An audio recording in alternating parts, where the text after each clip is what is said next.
welcome to what is going to be the final top 10 list of this year. I've done top 10 anime movies, top 10 desktop games, top 10 animes I watched this year, and then we're closing it out with the VR one, which is why I'm up and moving around. Figured if I was going to do a VR one, might as well show off, kind of what makes VR great. The fact you can move around, the fact you can move your hands, the fact you can do, things that you can't do in normal gaming. So, like I said, I've got 10 of my favorite games that I covered this year on the channel. These aren't new releases, but they're things that I covered on the channel this year. So expect to see, if anything, if you have watched, it's on my channel. If not, all 10 of these will be up on my channel and playlists. So if you go check them out, that'd be great. Yeah, other than that, let's just get right into the top 10. We start at number 10 on the list, and it's NFL Pro Era 2, aka Madden VR, essentially. I'm playing through as my Jaguars through the 2023 season, the current ongoing season, and actually, I perfectly timed it with unintentionally at first, but with the 4-day breaks between videos, the final Super Bowl video will be going out on the same day as the actual NFL Super Bowl. So, follow if you want to follow along with the VR 2023 Jaguars, where Ridley was 44. This game's actually not half bad. Has a few little kinks and bugs, but I mean, Madden does, and it's made by EA. So for a VR game, this is pretty fun, pretty good. It's got the whole you throw and stuff like that. Now you are limited to playing only the quarterback for now. Maybe hopefully it changes in the future when they can maybe add more to it or something. But it's really fun going around playing in the stadiums. They have the stadiums like remodeled after like what it looks like in using some tech and stuff. So, if you're a sports fan and you like VR games and you like the NFL Pro Era 2 is the game for you. At number 9, we have Phasmophobia. Great game to play with friends, whether desktop or VR. I only played in VR because if I'm going to play VR, or if I'm going to play Phasmophobia, it's got to be in VR. It's got to be, I need the most chance of getting scared because I rarely get scared. So if there's a chance of me getting scared, which I believe Phasmo still gets me a few times. Not as much as it did when I first played, but still a fun game. The only thing I wish is they did do like their progression update this year. All it did was reset our levels and add new equipment to grind for. So there's a little reason to grind, and it's a little better in the like risk versus reward nowadays. But I hope maybe 2024 they bring some like form of like repelling the ghost or something, like after you figure out what it is, you get to then take it down. That would be really cool to like further advance it, to keep it going and interesting. Because, the grind is a little bit of a grind after, getting up to like level 100, and for the people that got way up there. But it's a fun game with friends. Spooky if you're into spooky scary. And who doesn't want to yell at a ghost with no repercussions, except for maybe dying in game.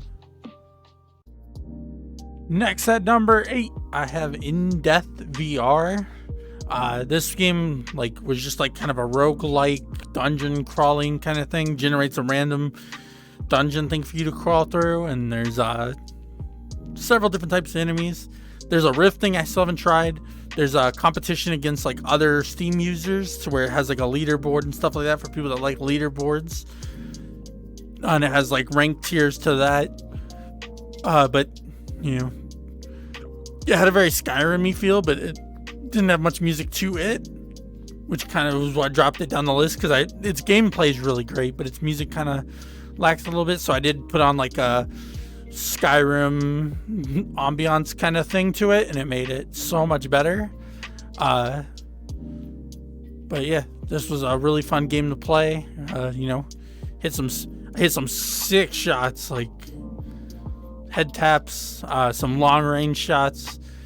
Best to use the bow in the gangsta style instead of long ways, because it's a little harder to aim in VR when it's long ways. But do your style. There's a crossbow as well, and hopefully they add more. I don't remember when this game released. I think it was maybe this year. I don't recall. I just saw it, bought it, played it, and thoroughly enjoyed it.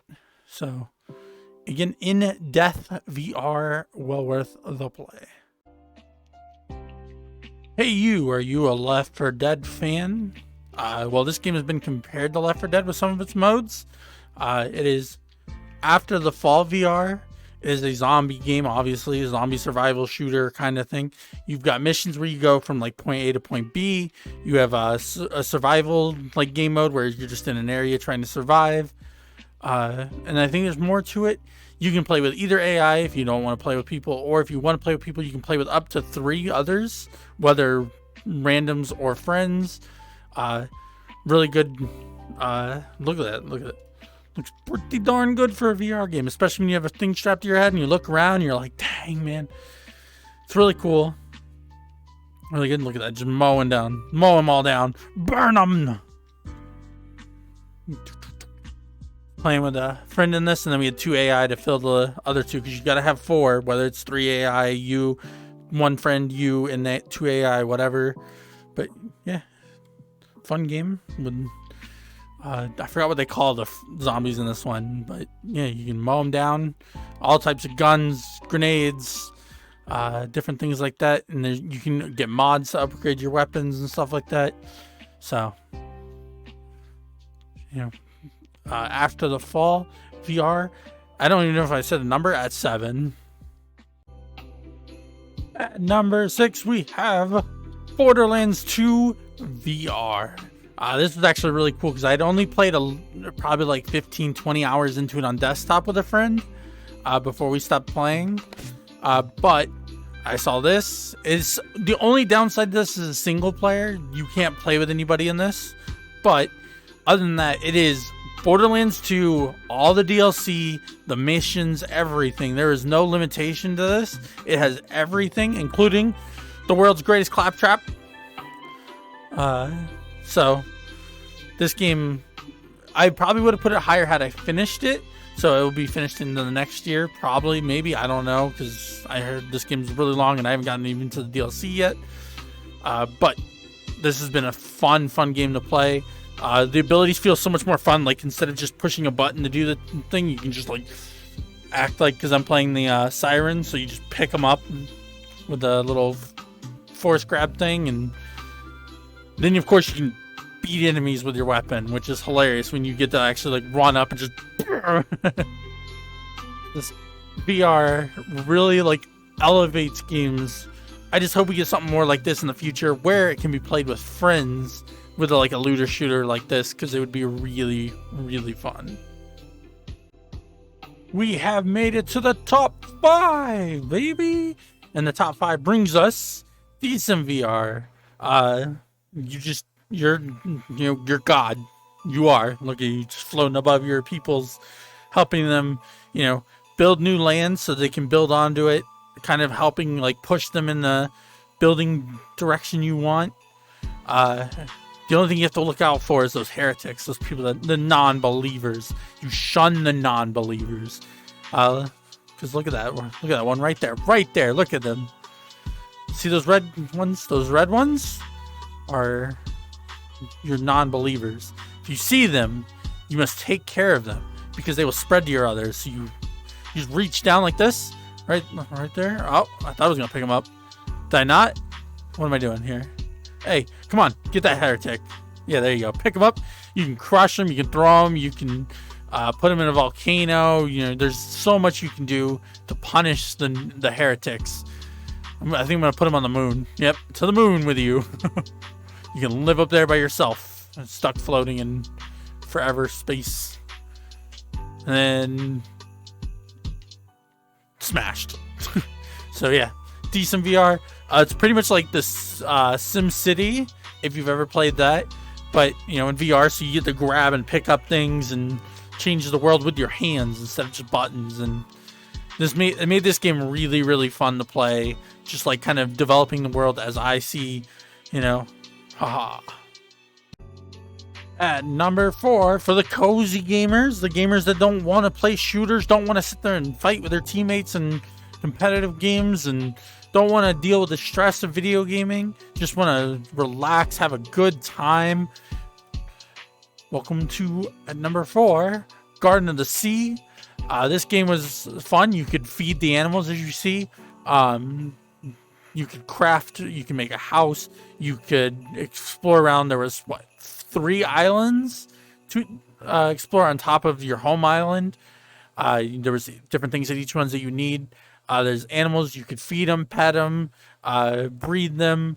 It's probably the best chill game I've played in VR. Very relaxing, very fun. Look at the burb. Look at the burb. The burb. I don't know what that person's doing. That's not me. I would never use the burb like that.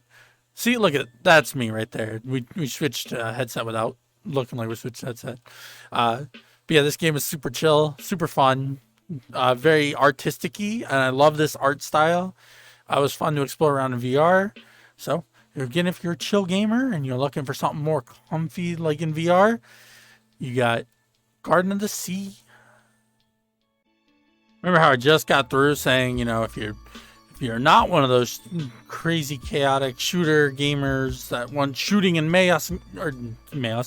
chaos and mayhem, Zeroc Caliber VR at 3 comes in with really good guns. There's a lot of guns. You can outside in the missions, you can go to this like little armory down below and unlock at different levels, different attachments. You can have different scopes, different silencers, different lasers, different sights, different everything. Like there's so much gun customization in this, on top of just the gunplay was really good in this, and it's always fun, to run through the city streets of U.S. taken over by the Talokis, I think. I don't remember. But yeah, you're just soldier going through, cleaning it out, bringing America back. But fun game, lots of missions to do, and they added mod support recently, and there's mods being made for it, so probably something I'll go back to eventually, because there's gonna be a lot more to do with this. And if I find someone to do the co-op with, because you can do co-op, and I've only played it on single player missions, so see if I can get a co-op partner this upcoming year. Number 2 in the list brings us to probably the gold standard of VR games right now.